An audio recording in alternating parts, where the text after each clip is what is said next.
আগামীকালের দৈনিক রাশিফল নিয়ে বিস্তারিত আলোচনা করব ১২টি রাশির ভালো এবং মন্দ নিয়ে।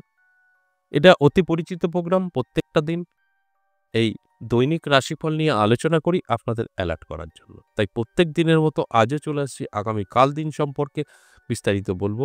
অবশ্যই কিছু, কিছু রাশির জন্য যথেষ্ট শুভ সময় আছে। আবার কিছু, কিছু রাশির জন্য কিছুটা সমস্যা তৈরি হবে। যেখানে দাঁড়িয়ে আমি কিন্তু প্রত্যেকটা দিনই অ্যালার্ট করার চেষ্টা করি। যাদের ভালো আছে তাদের তো ভালো হবেই, যাদের খারাপ আছে তারাও কিন্তু তাদের জীবনটা ভালোভাবেই কাটাতে পারবে যদি অ্যালার্ট থেকে সেটাকে আটকাতে পারে। আর এটা সম্ভব, আটকানো যায়, যে কারণেই এই আলোচনা।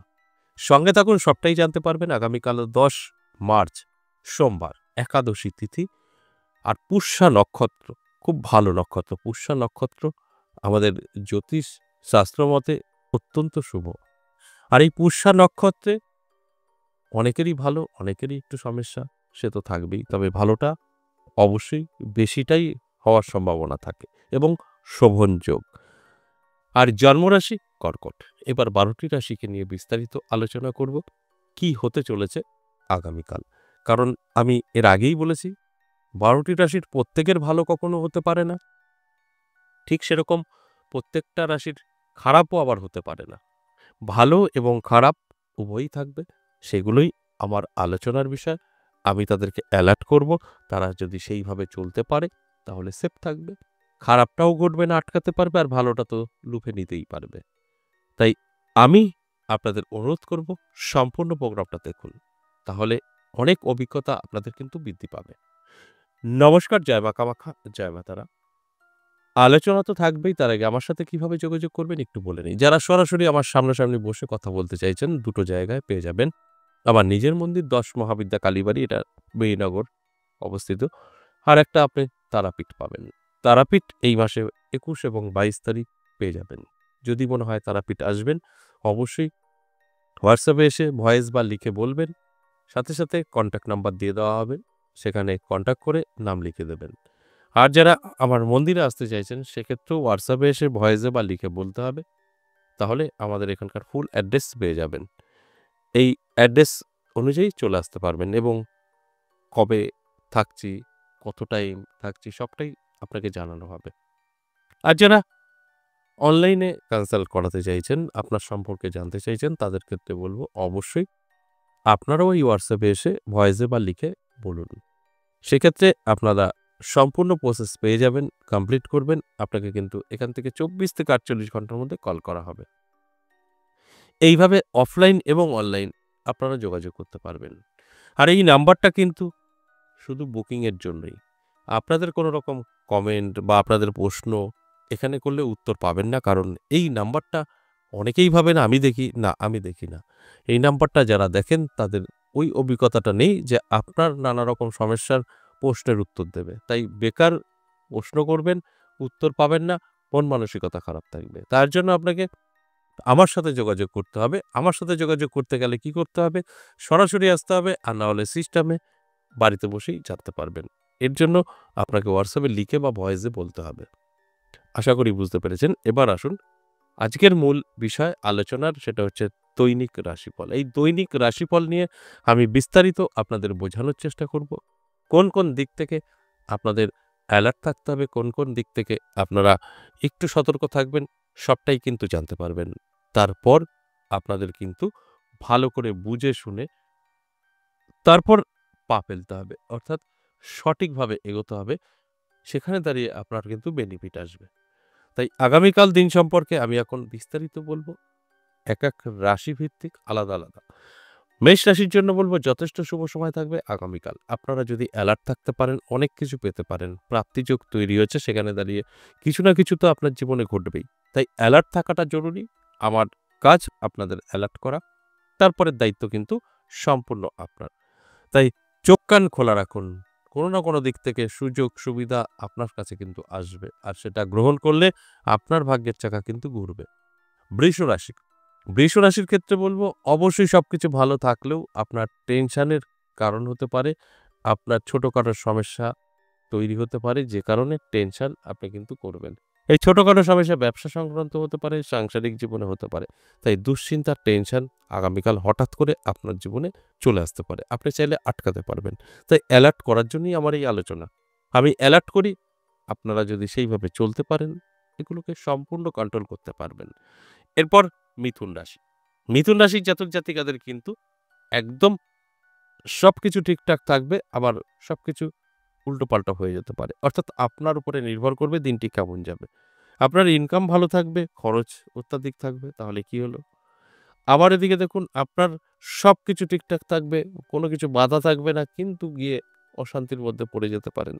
তাই এগুলো কন্ট্রোল করলে আপনার দিনটি যথেষ্ট শুভ। কন্ট্রোল না করলে কিছু সময় আপনার প্রবলেম হবে। তাই অ্যালার্ট থাকুন। আমি যে কথাগুলো বলছি ভালো করে বুঝে শুনে আপনার জীবনে এপ্লাই করুন। পজিটিভটাই কিন্তু ঘটবে। এরপর কর্কট রাশি। কর্কট রাশির জাতক-জাতিকাদের কিন্তু যথেষ্ট শুভ সময় থাকবে। প্রাপ্তিযোগ তৈরি হয়েছে, নানাভাবে অর্থ আপনার হাতে এসে ধরা দেবে। তাই কর্কট রাশির জাতক-জাতিকাদের বলব, চোখ কান খোলা রাখুন, অ্যালার্ট থাকুন। আপনার জীবনে যে সুযোগগুলো আসবে গ্রহণ করুন। ভাগ্যের চাকা ঘুরবে। নানাভাবে আপনি কিন্তু সুযোগ সুবিধা পাবেন। সেগুলো কাজে ব্যবহার করলে আপনার জীবনে পরিবর্তন অবশ্যই থাকবে। আর যদি মনে হয় যে না আমার ভালো বলছে, আমি সবকিছু সহজেই পেয়ে যাব, কিছুই করব না, তাহলে কিন্তু মিলবে না। ভালো তো আমি বলছি, কিন্তু আপনাকে এপ্লাই করতে হবে, তবে কিন্তু এর ফল পাবেন। পরিশ্রম করতে হবে, চেষ্টা করতে হবে, তারপরে ফল পাওয়া যাবে। তার আগে কিন্তু একদম নয়। তাই অ্যালার্ট থাকুন, চোখ কান খোলা রাখুন। সিংহ রাশি অবশ্যই সাবধান থাকতে বলব। সিংহ রাশির জাতক জাতিকাদের একটু মনে কষ্ট, দুঃখ পেতে পারেন। তাই সতর্ক থাকলে এটা আটকাতে পারবেন। এই দুঃখ, কষ্ট কাদের থেকে পাবেন? আপনি যাকে বেশি লাইক করেন, ভালোবাসেন, সেখান থেকে কষ্ট, দুঃখ পেতে পারেন। অন্যান্য দিক থেকে খুব ভালো থাকছে। শুধু এই বিষয়গুলো একটু মাথায় রেখে চলুন। দেখবেন আপনি টোটালটাই সেফ থাকতে পারবেন। কন্যা রাশি যথেষ্ট শুভ। কন্যা রাশির জাতক জাতিকাদের সমস্ত কাজে সাকসেস আসবে, আটকে থাকা কাজ ক্লিয়ার হবে, নানাভাবে সুযোগ সুবিধা আপনি কিন্তু পাবেন। অর্থাৎ এক কথায় বলতে গেলে আগামীকাল দিনটি যথেষ্ট শুভ থাকবে যদি আপনার কন্যা রাশি হয়। তাই কন্যা রাশির জাতক জাতিকাদের উদ্দেশ্যে বলব যে আগামীকাল আপনার যেগুলো করণীয় অবশ্যই করুন। আপনার যা স্বপ্ন পূরণ করার জন্য চেষ্টা করুন। সাকসেস কিন্তু আপনার থাকবে। তুলা রাশি অবশ্যই সাবধান থাকুন। তুলা রাশির জাতক জাতিকাদের সম্পর্ক নষ্ট হতে পারে। লাভ রিলেশন, বিবাহিত জীবন সমস্যা তৈরি হবে, বা আপনি যে কোনো জায়গায় কর্মরত সেখানে আপনার সহকর্মী বা আপনার বস তাদের সাথেও সম্পর্ক খারাপ হবে। তাই এই কথাগুলো মাথায় রেখে চলুন, আটকাতে পারবেন। সব ঠিকঠাক থাকবে। হয়তো আপনার বিপরীত দিক থেকে কোনো একটা চাপ তৈরি হলো, আপনার উপরে কিছু একটা বলে ফেললো, সেটাকে একটু চেপে যান। সময়ের ব্যাপার। তাহলে কিন্তু আপনার এই ঘটনাগুলো ঘটবে না। আর সেখানে যদি আপনি উত্তেজিত হন, সেখানে এই সমস্যাগুলো তৈরি হবে। তাই আপনি যখন জানতে পারবেন, সেটা আটকাতে পারবেন আপনি নিজেই। এটা সম্ভব। আপনি তো জানেন যে এরকম আমার জীবনে ঘটতে পারে। একটু চেপে যান। দেখবেন ঠিক সব অটোমেটিকই আপনার কন্ট্রোলে চলে আসবে। এরপর বৃশ্চিক রাশি। বৃশ্চিক রাশির জাতক জাতিকাদের যথেষ্ট শুভ সময় থাকবে। বৃশ্চিক রাশির জাতক জাতিকারা যারা আছেন আমি বলব অ্যালার্ট থাকুন, চোখ কান খোলা রাখুন, পরিশ্রম করুন, চেষ্টা করুন। সেই জায়গায় দাঁড়িয়ে কিন্তু আপনার অবশ্যই বেনিফিট আসবে এবং আপনি যথেষ্ট শুভ ফল কিন্তু পাবেন। আপনার যে কোনো কাজে সাকসেস আসবে, এটা আমি বলতেই পারি। এরপর আপনার ধনু রাশি। ধনুরাশির জাতক জাতিকাদেরও যথেষ্ট শুভ সময় থাকবে। ধনুরাশির জাতক জাতিকাদের উদ্দেশ্যে বলব, চোখ কান খোলা রাখুন, অ্যালার্ট থাকুন। নানাভাবে সুযোগ সুবিধা কিন্তু আপনিও পাবেন। আপনার বহু কাজ আটকে আছে, সেটা কিন্তু ক্লিয়ার হয়ে যাবে। আটকে থাকা কাজ আমরা যদি বলি এক কথায়, সেটা কিন্তু ক্লিয়ার হতে চলেছে। তাই আপনাকেও কিন্তু ভালোভাবে সময়টা কাজে ব্যবহার করতে হবে। অর্থাৎ ঝাঁপিয়ে পড়তে হবে, পরিশ্রম করতে হবে, চেষ্টা করতে হবে।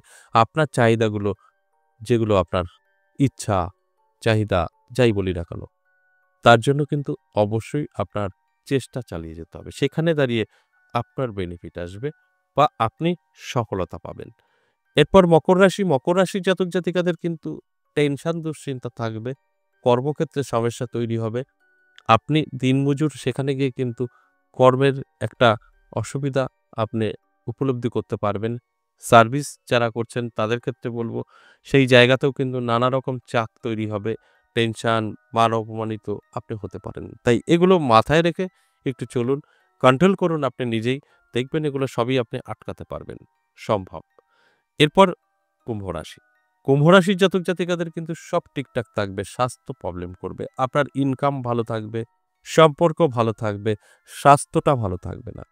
আগামীকাল গ্যাস অম্বল, অ্যাসিডিটি, মাথা যন্ত্রণা বা অন্যান্য মচকা লাগা, ব্যথা, বিষ এগুলো কিন্তু আপনার হতে পারে। তাই স্বাস্থ্য সংক্রান্ত বিষয়টা আপনাকে কিছুটা দুর্বল করে তুলবে। তাছাড়া অন্যান্য দিক থেকে কিন্তু যথেষ্ট শুভ। সর্বশেষ মীন রাশি। মীন রাশির জাতক জাতিকাদের আমি বলব অ্যালার্ট থাকুন, চোখ কান খোলা রাখুন। পরিশ্রম চেষ্টা অবশ্যই আপনাকে করতে হবে। তারপর কিন্তু এর বেনিফিট আপনি পাবেন। অর্থাৎ মীন রাশির জন্যও কিন্তু সময়টা শুভ। তাই শুভ সময় শুভ কাজে ব্যবহার করতে হয়। তার থেকে আমরা কিন্তু বেনিফিট পেতে পারি। এই যে ১২টি রাশিকে নিয়ে আলোচনা করলাম সম্পূর্ণ কিন্তু এভারেজ এবং সর্বজনীন। এখানে কারোর ব্যক্তিগত জন্মছক বা হস্তরেখা বিচার বিশ্লেষণ করে আলোচনা করা হয়নি। তাই এই কথাগুলো বুঝতে হবে যে সকলের সাথে মিলবে এটা বলা সম্ভব নয়। তবে অবশ্যই আপনার সাথে মিলবে। আপনি যদি সঠিকভাবে গ্রহ নক্ষত্র বিচার বিশ্লেষণ করে নেন তবেই। কারণ এখানে গ্রহ নক্ষত্রের উপরে নির্ভর করেই আলোচনা করা হয়। তাই আমি কিন্তু 50% দিই যেকোনো আলোচনা। 50% জাতক জাতিকাদের জানতে অজান্তে সমস্ত গ্রহ শুভ ফল দেয়, তাদের মিলবে। আবার আমাদের জানতে অজান্তে 50% জাতক জাতিকাদের সমস্ত শুভ গ্রহ অশুভ ফল দেয়, তাদের সাথে মেলে না। এটা আপনি সঠিক জানতে পারবেন তখনই যখন আপনি আপনার জন্মছক বা হস্তরেখা বিচার বিশ্লেষণ করিয়ে নেবেন। আশা করি বুঝতে পেরেছেন। আজ এ পর্যন্তই। আবারও আসবো নেক্সট ভিডিও নিয়ে। ততক্ষণ ভালো থাকুন। নমস্কার।